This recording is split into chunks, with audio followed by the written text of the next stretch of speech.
Can you hear me now? Yeah, how you doing?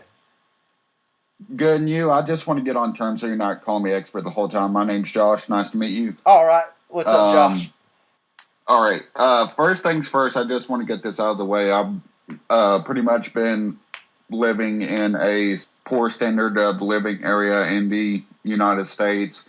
I am basically in an area where a lot of the work is restaurants, farms, stuff like that. So I'm very on the other side of this topic in which we're discussing today. Um, I'm going to come at this in several different areas. First, it's going to be economical wise. So I hope you're okay in discussing that.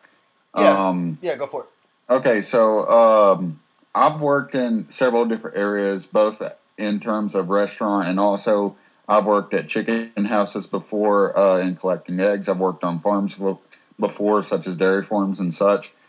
The And looking at this from my point of view, we're also in an area where in which hunting can provide for a good amount of food that you provide to your family to take care of your family and stuff like that. It is cheaper to provide than switching to a vegan alternative, especially in our area in which that provides. And in many forms, it is actually easier to take care of yourself um, with these type of food sources in comparison to vegan style food sources because not only availability but also, and I do know that there's alternatives in vegan food that allow you to gain certain vitamins and minerals, but there's also lacking that in which doing these actions provide. um, the one thing I want to ask is, how do you expect, and I know you said there's going to be a timeline. The one thing I want to ask, how do you expect, in an economical sense, to have this change occur to full veganism from people who specialize in, I'm talking family restaurants or even corporate restaurants that are based off of animal based agriculture as well as the scene of animal based agriculture as well, because we're looking at several jobs lost, a huge drop in GDP production in not just the United States, but several other countries if this were to carry over. And that could in turn affect the world economy. We're looking at early based famine. Um, Okay, okay. we're looking at overall economic collapse in some places. So, I mean, there's an extended outreach in which we're looking at, okay, well, this may have its benefits, but the benefits of doing this, even in the long term, definitely do not outweigh the hurt that it's going to cause leading up to this. Okay. Okay, thanks for all that. So I think that you might just be underestimating how this is going to happen and how smooth of a transition it would actually be. So to try to put your mind at ease a little bit is that this is going to be a gradual change, even though the victims deserve total liberation right now. And if I could shut down all the slaughterhouses and ban meat overnight, I would, regardless of any consequences that befall the oppressors. Okay, but I understand also though that you're in a situation maybe where you don't have as much access to like vegan burgers, or I don't know what your situation is, but if you have access to plant foods and a multivitamin, doctors recommend everybody take a multivitamin whether you're vegan or not, to make sure you're getting your B12 and vitamin D and all this stuff.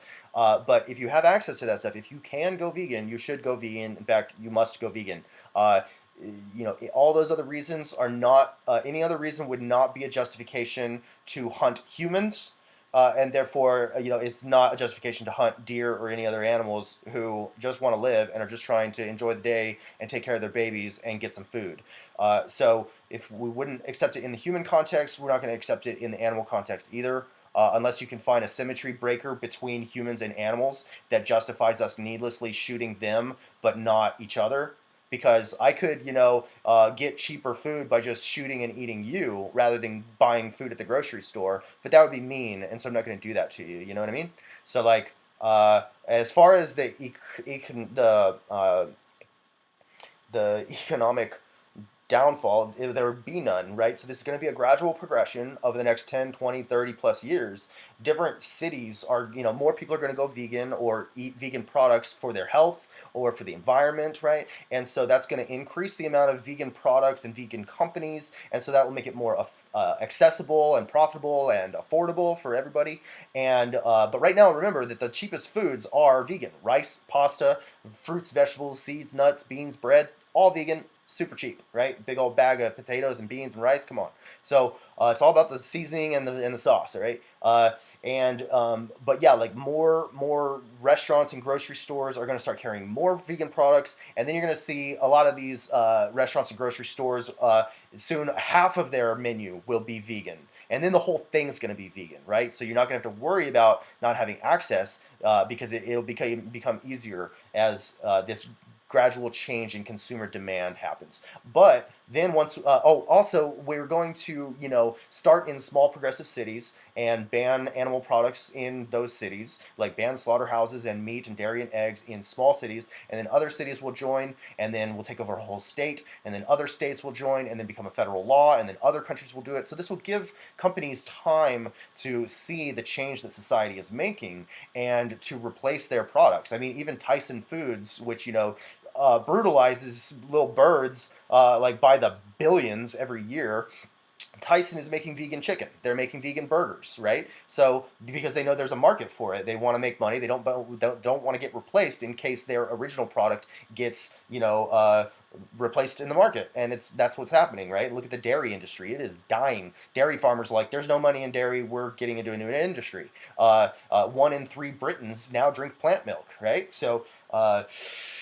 Yeah, so it'll be a gradual progression. The farmers will stop breeding so many animals into existence because there's less demand for meat, dairy, and eggs, and and there you go. But like, boo hoo for the animal abusers. No offense, but like, they're not the victims, right? They shouldn't have been in this business to begin with, and we should all get out of animal abusing industries as soon as possible. And those kinds of industries do not deserve to exist in our society and must be eradicated as soon as possible. And I definitely see your points on that as well. And what I want to question is the last point you made, quoting animal abusers. And I'm going to ask this: when was based on your knowledge, do you know when veganism was at first introduced or was first coined into becoming a actual practice? Yeah, there's been vegans for, like, by vegan we simply mean people who are doing their best to eliminate or minimize animal cruelty as far as possible and practicable. So in that sense, there's been vegans, animal rights people, anti-speciesists. Probably since the dawn of time, there's been people who, probably refused to eat meat, even though their family was eating meat. Thousands of years ago, I'm guessing there was people who were like, I don't think we should be doing this to animals, you know. But technically, like the term itself, veganism, the term I think came about by Donald Watson in the 1940s, and then um, the the term speciesism became popularized by Peter Singer in the 1970s in his book Animal Liberation. Speciesism had been coined, the term had been coined by somebody else, but popularized by Peter Singer, a British philosopher. But speciesism has been around this whole time. We just didn't realize it. Just like I was being speciesist when I was loving my dog, but paying someone to stab a cow, I was being speciesist. I just didn't even realize it, and I didn't know there was a name for it. Imagine being racist your whole life and not even realizing it, or realizing that there was a word to describe racism. And then realizing you were one of them and being like, oh, fuck, I feel like a terrible person. I gotta stop this. And then just stopping and then standing up for the victims. And I could see your point with that. I could see why you were to feel that way, but you're comparing basically people to taking the life away from animals, correct? Yeah, humans are animals. We're mammals. Yeah, yeah, I understand that, but I'm talking about like pigs and other life forms such as that, correct? Yeah, there are similarities and differences between like me and a pig. And I think that the similarities between me and the pig outweigh our differences when it comes to whether or not either of us should be stabbed for pleasure. So I just think that, yeah, I'm smarter than a pig, but the pig's not trying to hurt me. I'm not trying to hurt anybody, and just because, like, it doesn't matter that somebody's not as smart as me, right? What matters is they feel pain and pleasure and they want to live. So otherwise, I'd be entitled to stab mentally disabled people who are only as smart as the pig, because, well, they're not as smart as me. So, but I Oh, wouldn't. and I'm not trying to go down that path. That's not why I asked. I asked during the comparison between, or your main debate right now. Correct me if I'm wrong. Is the comparison of humans hurting and ending other life forms outside of its own species for the use of food, among other things. Correct? Well, including our own species too. Like, don't kill your neighbor and eat them. Yeah.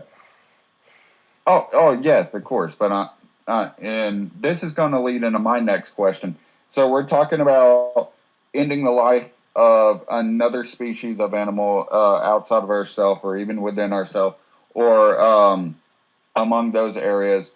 What about ending the life form of plants? And I know this might sound stupid, but plants are life forms as well. So if we're having this debate and discussion about animals, then why aren't we having the same discussion about plants when they, in theory, and not even in theory, but in scientific reason, they're just the same as animals. They may not have a brain and be functioning, but they're based off a cellular base. They go through the process of nutrients and adding nutrients to themselves and growing and living a life. So when we talk about switching from an animal-based diet to a plant-based diet, what is the difference in your opinion? Yeah, for sure. So you hit the nail on the head when you said they don't have a brain or like a nervous system, right? So it's a good question that you bring up because we do want, like you said, plants are living organisms, and we, as vegans, are trying to, and human rights activists, like we're all trying to figure out like where do we draw the line and where, who should we care about? Because I want to make sure I'm not like accidentally hurting somebody who I shouldn't if I don't need to, right? So yeah, so the thing is that plants are not sentient. What I'll do here is I'll post in stage 2 text. Everybody can see these scientific studies that I'll post that back up this position.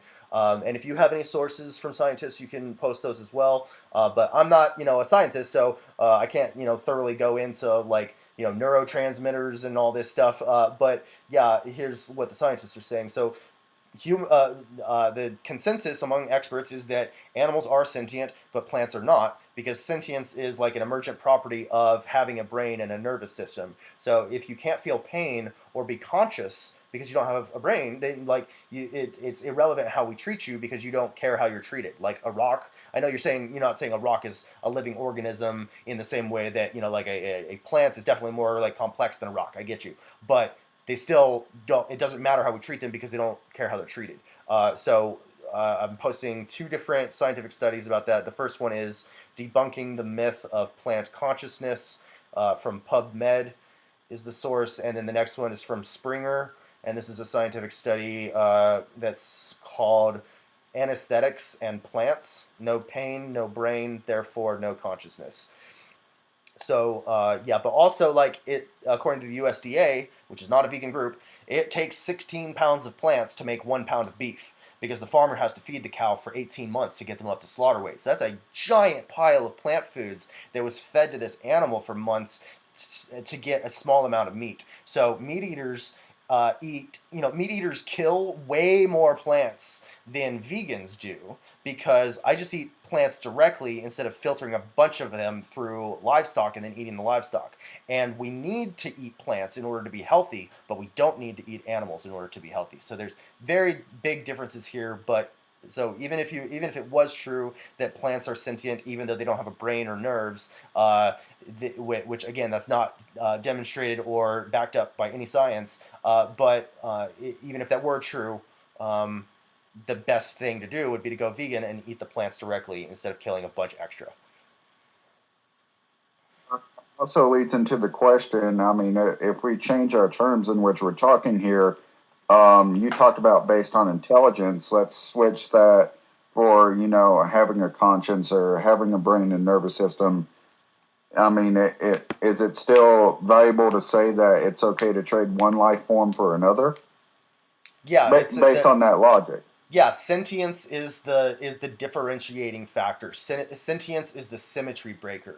So that's where the line is drawn. Yeah, so it's fine to preserve one life at the cost of another life if that other life doesn't care how it's treated. Doesn't matter, right?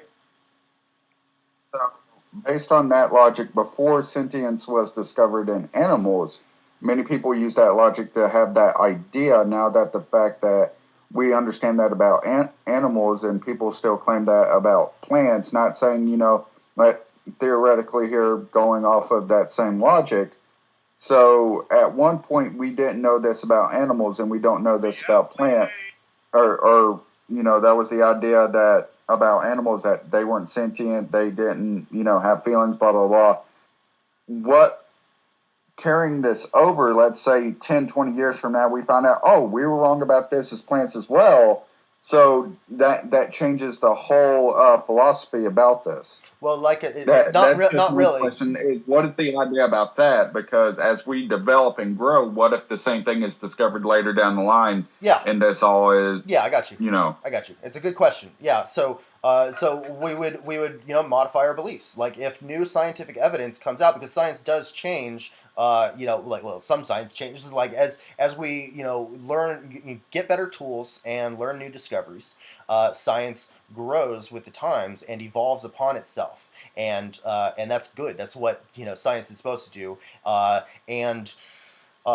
If that were to happen, like I already made the point though that we have to eat plants, but in order to survive, but we don't have to eat animals in order to survive. So there's that survival thing is still at play, that you have the right to stay alive, even if that comes at like I kill insects on accident just walking across the yard because I don't see them because they're tiny and they're everywhere. But that doesn't give me an excuse to go stab a pig or pay somebody to stab a pig so I can eat bacon when I don't need to, when I could just eat vegan bacon or anything else, right? So just because we can't be perfect in this world doesn't mean we shouldn't seek to minimize the amount of harm we cause. Did any of that make sense to you?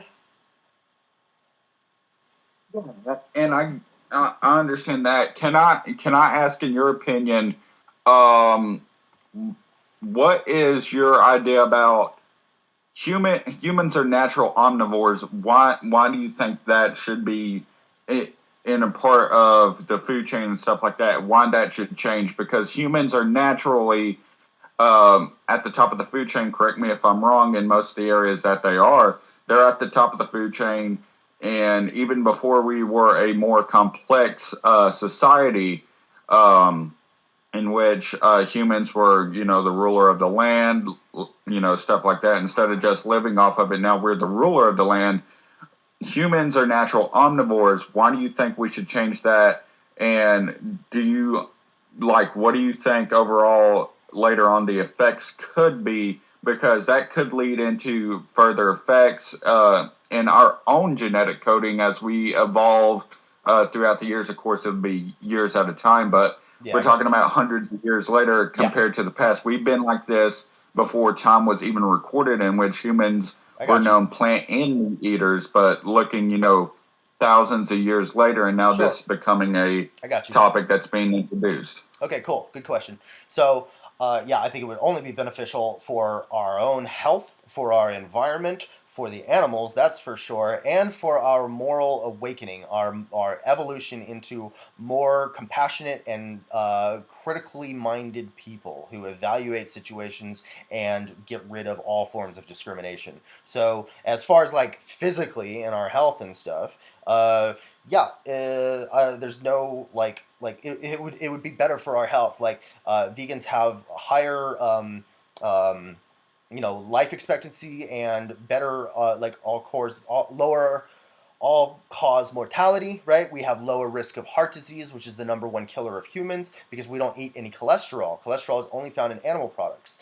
So as a vegan, I have a zero cholesterol intake, which means my risk of atherosclerosis and heart disease is way lower than anybody who consumes any meat, dairy, or eggs, right? So there's that. You also want to make sure you exercise and don't smoke and stuff. But in any case, yeah. So health wise, that would be great. Just because something's natural, that's called a naturalistic fallacy, yeah, a logical fallacy called appeal to nature fallacy, where we say, well, if something is natural, therefore it's good.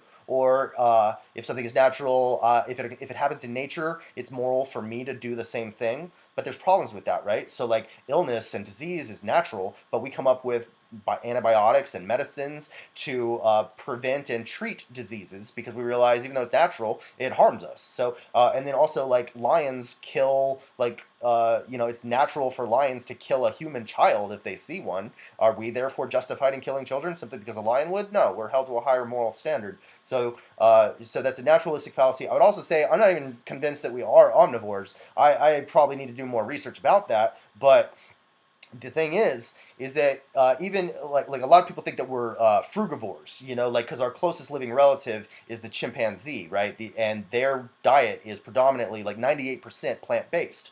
Sometimes they'll eat insects or they'll kill smaller monkeys and eat their flesh raw, not because they have any nutritional requirement to eat bugs or monkeys, but simply because they enjoy the pleasure of the taste, right? So our anatomy is much more like a frugivore, like a monkey, like an ape, rather than a lion or a bear or a dog or a cow or a chicken or any of these other animals. So that shows you that. And then, but even let's go ahead and assume we are omnivores. Just because we can do something doesn't mean we should do something, both morally and physically. So just because we can digest meat and dairy and eggs doesn't mean that it's good for us to do that to the animals or the environment or our own bodies, because like I said, you got mad saturated fat and cholesterol and trans fats in animal products that increase your risk of heart disease and certain forms of cancer. And that's supported by science, and I can show you the article, the studies if you want. And I get that, and I understand your comparison to our nearest genetic relatives in terms of that. But just to add to the omnivore fact, there's a reason, and this going to sound very bland whenever I first say it, but in simplest terms, there's even reason we do possess canine teeth to be able to eat meats and to be able to eat what is truly natural animal-based products. Well, hold on. About teeth, though, the thing about teeth, though, is that like that's not true, though, because look, our tiny little quote unquote canine teeth. These things are nothing. Look at a lion's teeth, man. Those things will rip some shit open. But we ain't. You try biting into a cow with your tiny little teeth. You ain't gonna get far, right? You're not gonna be able to get through their hide, through their fur, all the fur in your tongue. Like that's gonna taste disgusting. You're not gonna make any progress. That's why you use a knife and a fork. That's why you have somebody else cut them up into little bits first, and then you cook them, and then you season their dead body to make it appetizing. You season it with plants. All right. So like, none of this is a justification. None of this works. Well, justification is more of an opinion-based thing based on how you feel, how it affects you, or what your viewpoint is on it, more than based on, evidence or factual evidence based on behind it. And I'm not saying that your argument is not factual. I'm not going to diminish your argument or anything like that. I have a lot of respect for the research that you've done. Thanks. And stuff like that, and I'm very intrigued by it. Yeah, and I'm not trying to like you're right, and I'm sorry to interrupt. I appreciate this conversation. You're very polite. I thank you for that. I am kind of alternating. You're right, between like science and philosophy. I'm making empirical data claims about nutrition, and then going over to morality of how we shouldn't do this because we don't need to. We don't need to kill them, right? But I want to say one last thing about teeth size and stuff is like chimpanzees have huge fangs, but it's not for eating meat. It's for warding off other animals. Like it's a defense mechanism. Another animal will come into their area and they'll go just like a cat will, right? And it'll show their fangs, and that'll scare off other animals. They don't do it for meat. So, and also like the animal that has the largest canines in the world is the hippo, and they're herbivores. They got giant teeth, right? But it's just for like fucking up other animals, not like not to actually kill them and eat them, but just to like protect themselves and stuff, and again, we have to like skin and defeather all these animals, and our teeth just aren't capable of doing that. Our teeth are these things cut up apples and shit. And I definitely get that point as well. I'm going to finish off with one last question because unfortunately I'm going to have to go. I enjoyed listening and I Sure. enjoyed the discussion, but this is going to be more of a theoretical idea and question. Around here in where I live, white-tailed deer are abundant in where we live. In fact, it has even pushed, of course, deer season and stuff like that, in which people hunt them to keep down the population from taking over land and stuff like that. They do not grow into too much of an abundance that it affects other parts of daily life and in many situations like that. But if we were to stop hunting, if we were to stop killing in that sense to stop producing for ourselves, in turn just switched fully over to farming, well, then they would grow in abundance. That would affect farming in several different ways because they are known to affect farmland both positively but also negatively as from hurting it as far as grazing and stuff like that, as well as many different things as well.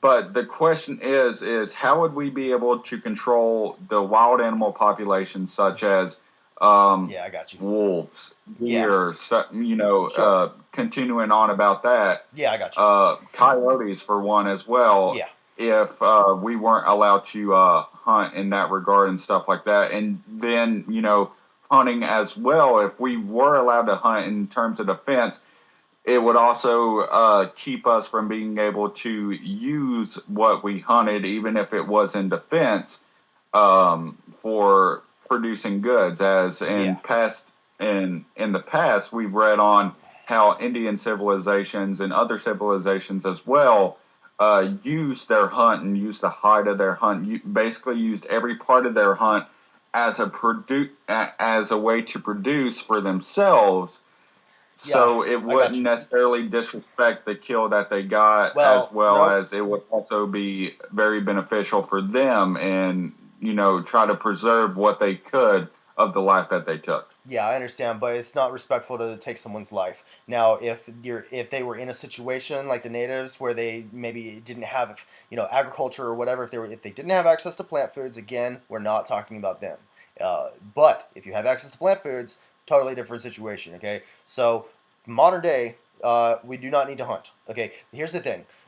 uh, the the reason that there may be more deer population that you're trying to like control the population, which first of all, a lot of times they'll just say that so that they can sell hunting licenses. They'll say, oh, we got to control the deer population or whatever, right? But also even they just like hunting, right? They like hurting animals and hunting them and tracking them down, and these animals don't die right away all the time. A lot of times it's not a one hit kill, and the hunter has to track the animal who's got a bullet in them, and they're bleeding all over the place, panicking, trying to get away, and then the hunter comes and puts a bullet in their head finally, right?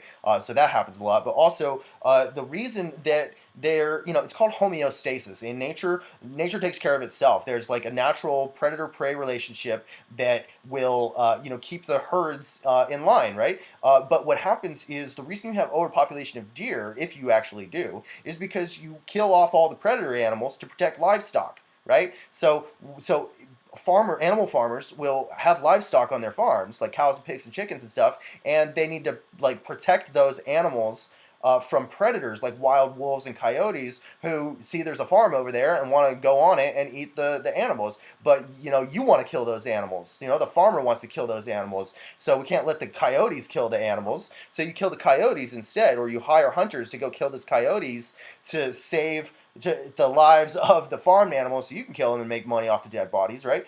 And then now you've got less predators in the wild.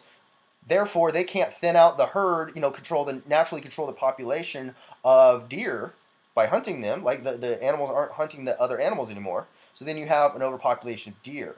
And then the deer are gonna, eat too much of the grassland potentially, and then make it so that they and other herbivores in that area have no food to eat and they starve.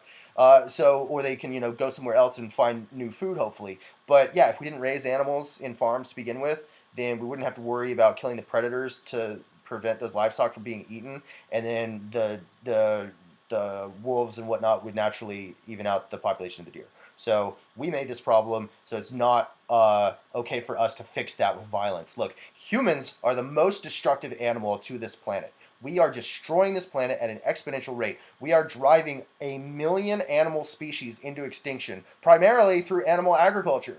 Okay, through the reasons I already just discussed. And then, but we don't use violence against each other to solve this problem, right? We are the invasive species. Okay, and so if anything, we should like kill each other, but we don't recommend that, right? We try to find non-violent solutions to our problems. So instead, we would recommend, if there is a situation, like first stop breeding animals into existence in farms so that we don't have to worry about predators and stuff, okay? And then just leave the fucking deer alone, and then, homeostasis. Nature takes care of itself. Everything was fine until we showed up and destroyed this planet. Uh, and we could also do stuff Okay, like, but just one may last one last thing. We could also do stuff like catch and release. Like we can relocate certain animals into other areas if that's a thing. That if it's really a problem, we can relocate them. We can spay and neuter them so as to control their population to some degree. We can put up better fencing so that the animals can't get into our farms or whatever. Like there's a lot of different methods. But if you wouldn't shoot a human who's doing this stuff, then why do it to these animals? Okay, so and just two final questions.